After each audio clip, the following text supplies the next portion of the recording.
So some time ago, I asked around for game recommendations from online friends for stuff to review, and one of the titles someone said I should play was Deus Ex Human Revolution.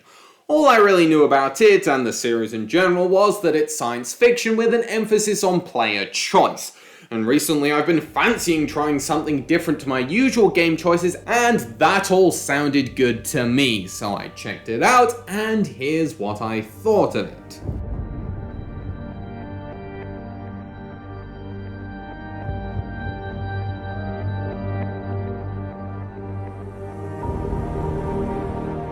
Our setting for this 2011 release is the dystopian future of 5 years from now, where company Sarif Industries have made significant advancements in merging humans with cybernetics to enhance people's capabilities, known as augmentations. You play as Adam Jensen, a security manager for Sarif Industries who becomes augmented himself after being severely injured during a terrorist attack on the building. Some of the top scientists were seemingly murdered during the attack, so, now in an advanced state, Jensen is ordered to uncover the terrorists' motive and means in a tale of conspiracy set in a world filled with conspiracies. I found the story to be perfectly enjoyable. It's immediately intriguing, Jensen and his primary allies are good characters, although the voice acting from some of the smaller roles can be questionable, and the narrative contains some decent twists. For me though, the actual plot beats weren't really what kept me engaged. It's all greatly elevated by the cyberpunk aesthetic. I only just realized how good the environmental visual storytelling is. The imposing skyscrapers looming over the grimy streets sets up the class conflict very well. And the visuals, especially when it's drenched in those blacks and yellows, in combination with the music, makes for very effective atmosphere. Despite predominantly being a linear-ish stealth experience, there's lots of times where you'll just be traipsing around the environment going from point A to point B. And if you take the time to talk to NPCs, read the bonus emails, ebooks and newspaper articles, you'll find an impressively detailed and intriguing world. It's that sense of detail which makes some of the interrogation sequences so unexpectedly thrilling. I mentioned I knew this series had an emphasis on player choice going in, but this is just one example of the numerous instances decision making comes into play here. In these parts, you attempt to coax information out of a character or convince them to do something by selecting what kind of response Jensen should give to them. It's like a slightly more complex version of the interrogations from LA Noire. And while at times it can feel as though you only need to select the one right choice near the end to be successful instead of resulting from an intricate web of dialogue branches, it's still a very involving and rewarding endeavor which still contains an element of consequence with the different outcomes. Much of the satisfaction for me came from seeing the character's body language ease up the deeper into the conversations I got, serving as a strong and satisfying indication I was on the right track. Not to undermine the quality of the base story, but getting to participate in how these moments play out made the proceedings a lot more engaging. It's also nice to have these choices be a part of the side quests too, giving you multiple options with how to tackle or even how you get to the objective. These can impact the ease at which you complete these tasks as well as how big the end rewards are, making them more memorable than the average side quest. They're not accessible through the whole game if you progress to a new area though. I wasn't really sure how to feel about this once I first found this out, as it can be a bit strenuous running back and forth through these locations to complete them before carrying on with the story, but there's only ever 3 or 4 available at a given time, and I found them fun enough to want to see them through. Part of the reason I enjoyed them so much is because the core gameplay is very entertaining in these smaller helpings and just enthralling in the main missions. You have to navigate your way through heavily guarded facilities by sneaking about and breaching security locked locales via this hacking minigame. This took me quite a while to actually get, as it is a bit heavy on the luck department in regard to being detected, but there is an undeniable satisfaction to it, mostly I think due to the sound effects, and don't underestimate the helpfulness of those hacking upgrades. Oh, and on the topic of upgrades, XP is rewarded for completing quests, exploring vents, defeating enemies, etc. And leveling up grants you praxes which you can use to upgrade different augmentation features.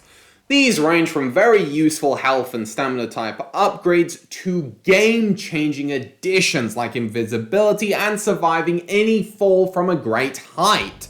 Many of these optional features can really alter the ways you interact with the world, and as it takes a while to get the necessary praxes, the pace at which you can gradually become more powerful is perfectly done. And as for the stealth itself, it's just wonderful. The level design strikes a great balance between being linear, so there's claustrophobic tension, while simultaneously being open enough to give the player the freedom to tackle each situation however they see fit. Hell, it's entirely possible to miss or ignore certain objectives. There's a lot of replay value to glean from that, I'd imagine. Experiencing it fresh, I acted on general impulse, most of the time sneaking around the guards as much as possible with a non-lethal takedown thrown in if needs be. At times this almost feels like a puzzle game, especially when the game throws an incredibly linear room your way. Death serves as an opportunity to further understand the enemy's pattern and the potential routes to pursue, and perfecting a strategy from there. If you get caught, you can fight back with satisfying to wield guns. Third-person leaning is very helpful for this and surveying the scene in general, but attempting to stay undetected for as long as possible is a much more fulfilling endeavor. Death generally comes swiftly if you're caught anyway, which enhances the suspense of remaining hidden. And to successfully sneak through a challenging area, oh man, it's such a gratifying feeling. Despite how specific your timings and movements need to be, there's still a certain sense of spontaneity which comes about from escaping close calls and needing to always think on your feet, which makes it a real treat to play.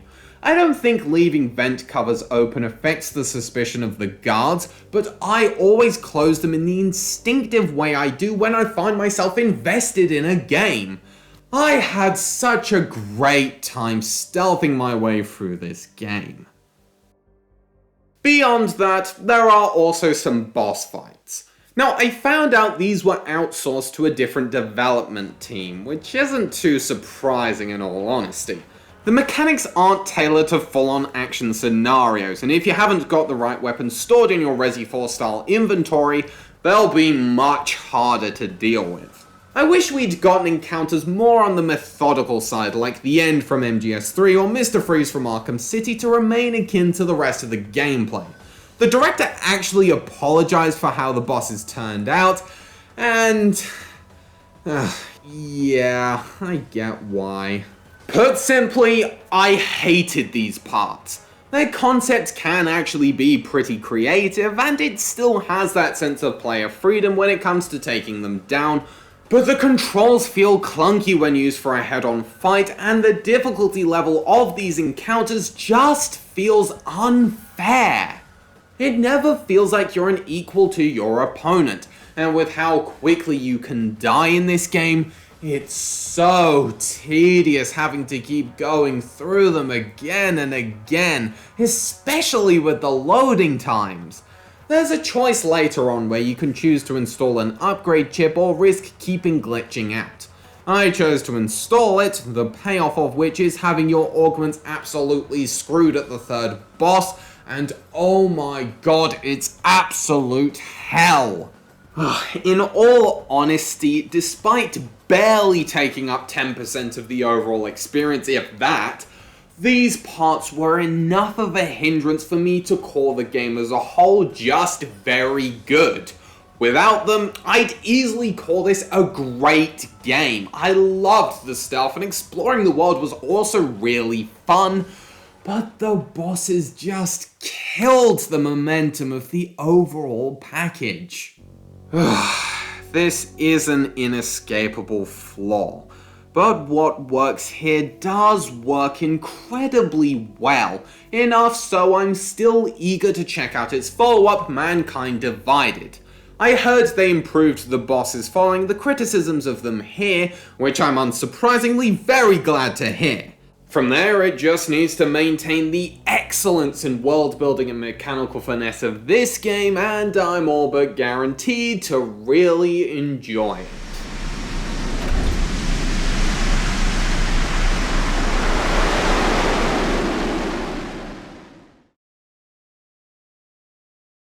Eyes out!